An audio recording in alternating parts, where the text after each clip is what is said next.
জমিন থেকে ফজরের আযানের ধ্বনিতে সূর্য উদিত হয়, এই বাংলার জমিন থেকে মাগরিবের আযানের ধ্বনিতে সূর্য অস্ত যায়। এই বাংলার জমিনে লক্ষ লক্ষ মাদ্রাসা রয়েছে, এই বাংলার জমিনে লক্ষ লক্ষ মসজিদ রয়েছে, এই বাংলার জমিনে লক্ষ লক্ষ হাফেজ কোরআন রয়েছে, এই বাংলার জমিনে লক্ষ লক্ষ মাওলানা, লক্ষ লক্ষ আলেম রয়েছে, এই বাংলার জমিনে হযরত মামুনুল হকের মতো শাইখুল হাদিসের মতো আল্লামা পাক রয়েছে, এই বাংলার জমিনে হযরত হাফিজি হুজুরের মতো আল্লাহওয়ালা ব্যক্তিরা ঘুমিয়েছে। সুতরাং বাংলার জমিনে দাঁড়িয়ে যদি মুসলমানদের বিরুদ্ধে, কোরআনের বিরুদ্ধে, রাসূলের বিরুদ্ধে, আল্লাহর বিরুদ্ধে, ইসলামের বিরুদ্ধে কেউ যদি হাত উত্তোলন করতে চায়, তার হাত কেটে ফেলে দেওয়া হবে।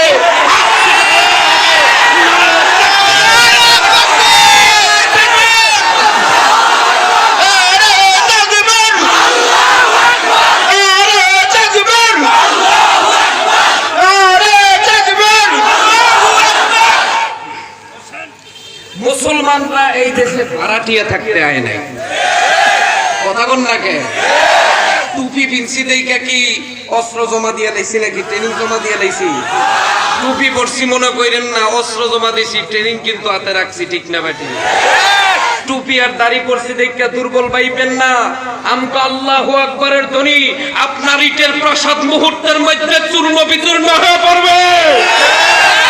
দান হয়ে যান। কাদেরকে কোন খেলা হইব? খেলা হইব, খেলো এবারটা তোরারে তো আমরা ফেলারি মনে করি না, খেলবো তো শেয়ানে শেয়ানে। উহুদের ময়দানে, বদরের ময়দানে খেলি নাই, দেহস নাই এই বেটা, দেহস নাই বেটা, তোকে শিক্ষা হয় না?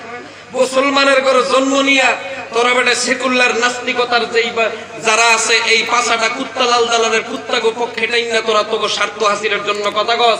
মনে রাখবি, তোরা যখন কবরে যাবি, তোদের জানাজা পর্যন্ত পড়াইতে আমাদের আলেমদের দরকার হবে। জন্ম যখন তোদের হয়েছে, আমাদের আযান ছাড়া যদি তোরা জন্মগ্রহণ করে থাকো, তাহলে তোর জন্মের মধ্যে দোষ আছে, কথা বলেন কি? আলেম ওলামারা চিনো নাই? জাল্লাইগা সিন্নি খাও, জাল্লাইগা দেশের মধ্যে বিভিন্ন ধরনের আযাব গজব থেকে মুক্তিতে থাকো, এইগুলো বুঝো না? হ্যাঁ, বুঝো না? তুমি কি মনে করো তোমার মতো বড় ফিরের মতো এই পৃথিবী টিক্কা রয়েছে মিয়া? শেষ রাত্রে মাদ্রাসা আবু বকর এসে দেখেন ছাত্ররা যেরকম ভাবে রাত্রে 3টা বাজে ওইটা তাহাজ্জুদের মধ্যে চোখের পানি ফেলায়, এই মেয়ে চোখের পানির বরকতে বাংলাদেশের মধ্যে আল্লাহ আযাব গজব থেকে হেফাজত রাখছে। তোমার মতো নাটবল্টু সল্টু রাত্র 1টা বাজে 2টা বাজে স্টার জলসা দেখা, হিন্দি সিনেমা দেখা ঘুমাও, উঠো সকাল 12টা বাজে 11টা বাজলে ফজর নামাজ কি জিনিস, কোন ফল, এটা তুমি কইতেই পারো না। আবার কেউ খেলা হইব বেটা, ওমাকারু ওমাকারু লফু দিব বেটা, ল্যাংরা হয়ে যাবি। কথা বল না কে? আমরা এই অস্ত্র জানি। আমাদের আলেম ওলামাদের খেপায় না, শান্ত থাকতে চাই, ভালোবাসতে চাই, মহব্বত করতে চাই, দাওয়াত দিয়ে খাওয়াও তোমাকে সওয়াব হইব। বিপদ করবালাই তো কও হুজুর একটু খাওয়ান, হুজুর একটু আমার বাইক না খেলে বেজার হইতাম, পাও ধইরা পারে না খাওয়াই বেটা।